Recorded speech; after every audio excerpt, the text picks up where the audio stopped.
welcome to my vlog. Enjoy for watching. Jangan lupa subscribe, comment, like, and share.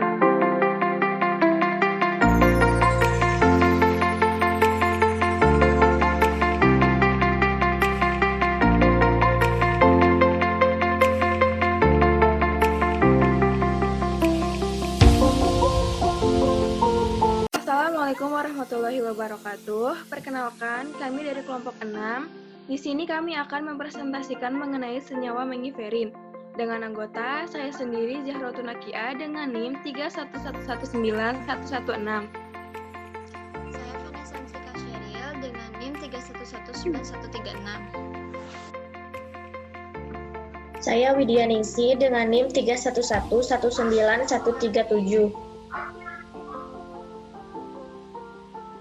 Di sini kami akan membahas senyawa mengiferin dalam tanaman mangga atau Mangifera indica. Yang pertama ada pengertian, sejarah, manfaat, dan isolasinya. Pengertian tanaman mangga atau Mangifera indica. Secara umum, daun tanaman ini mengandung saponin, alkaloid, fenol, tanin, flavonoid, steroid, diterpene, dan glikosida. Senyawa metabolit sekunder yang umum ditemukan dalam tanaman ini adalah mengiferin, yang termasuk dalam golongan polifenol. Mengiferin memiliki beberapa aktivitas seperti anti kanker, anti-inflamasi, anti-diabetes, dan anti-hiperlipidemia.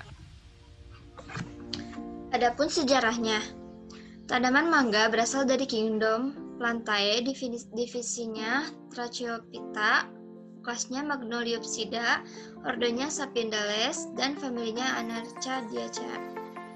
Tanaman ini merupakan bagian dari genus Mangifera dan memiliki nama spesies Mangifera indica. Tanaman mangga berasal di Asia Selatan, kemudian menyebar ke seluruh Asia Tenggara. Pohon mangga dapat mencapai tinggi hingga 10-40 meter. Batangnya tegak dengan percabangan kuat dan dedaunan lebat yang membentuk tajuk. Batang pohon mangga tebal dan kasar serta membentuk sisik pada sisa-sisa tangkai daun.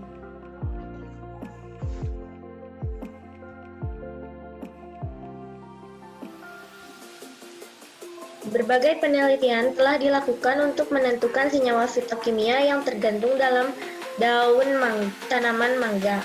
Salah satunya adalah penelitian Zitipo Bunsuk and Sargasenju 2010. Pada penelitian tersebut diketahui bahwa daun mangga mengandung flavonol, asam fenolat, ester fenolat, dan mangiferin. Penelitian lain dari Laulo et al. 2018 menunjukkan bahwa daun ekstrak daun mangga mengandung saponin, alkaloid, fenol, tanin, flavonoid, glikosida, dan diterpen. Ekstrak daun mangga sendiri telah diteliti memiliki efek farmakologi sebagai antioksidan, antiinflamasi, analgesik, imunomodulator, hepatoprotektor, antidiabetes, dan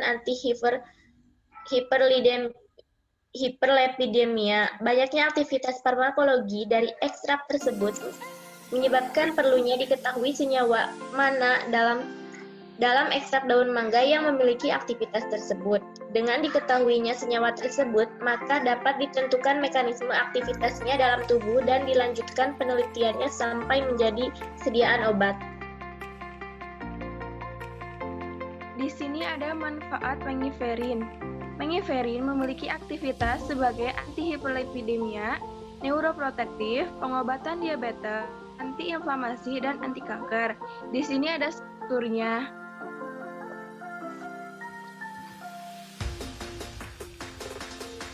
Adapun isolasinya, isolasi senyawa mengiferin dapat dilakukan dengan beberapa cara. Dalam artikel ini akan dibahas 4 metode isolasi mengiferin, yaitu metode sekretasi, metode reflux, metode partisi 3 fase, dan ultrasonik, serta metode microwave assisted extraction. Yang pertama, metode sekretasi. Pada metode sekretasi, bahan simplisia yang telah halus diletakkan pada suatu kantong ekstraksi. dalam alat gelas yang bekerja kontinu dengan pelarut yang terus-menerus dibalikan oleh pendingin balik yang kemudian menetes melalui simplisia dan dikumpulkan dalam labu yang berada di bawahnya.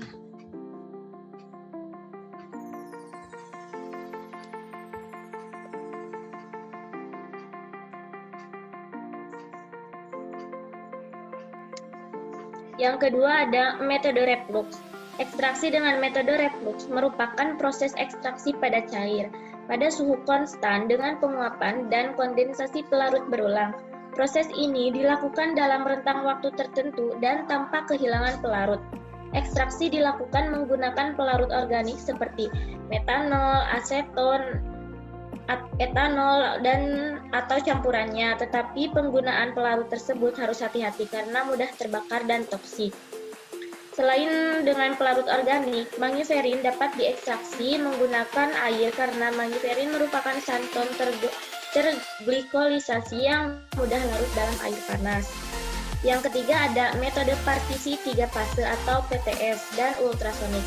Metode partisi 3 fase melibatkan penambahan garam atau amonium sulfat ke dalam suspensi aqueous ekstrak mentah. Kemudian diikuti dengan penambahan T-butanol. Campuran kemudian didistribusikan dalam 2 fase cair yang tak tercampurkan, misalnya air dan pelarut organik seperti T-butanol. Kedua lapisan ini nantinya akan terpisahkan oleh lapisan ketiga yang disebabkan oleh pemendapan protein karena garam. Yang terakhir ada metode microwave excited extraction. Gelombang mikro memanaskan molekul melalui 2 mekanisme, konduksi ionik dan rotasi dipol. Target pemanasan dalam simplisia tanaman adalah sisa-sisa cairan yang terdapat dalam sel tanaman. Pemanasan cairan yang disebabkan oleh efek gelombang mikro menyebabkan evaporasi dan menghasilkan tekanan besar pada dinding sel. Dinding sel terdorong keluar karena tekanan besar pada dinding sel dan akhirnya pecah. Hal ini menyebabkan pengeluaran konstituen aktif dari sel yang pecah sehingga menghasilkan peningkatan kadar fitokonstituen yang didapatkan. Beberapa faktor dapat mempengaruhi MAE seperti jenis dan volume pelarut, kekuatan microwave, lama ekstraksi, suhu, dan sifat matriks. Ini sumber yang kami ambil. Sekian presentasi dari kelompok kami. Di sini ada salah satu video metode reflux dalam isolasi senyawa metabolit sekunder. Mohon disimak ya.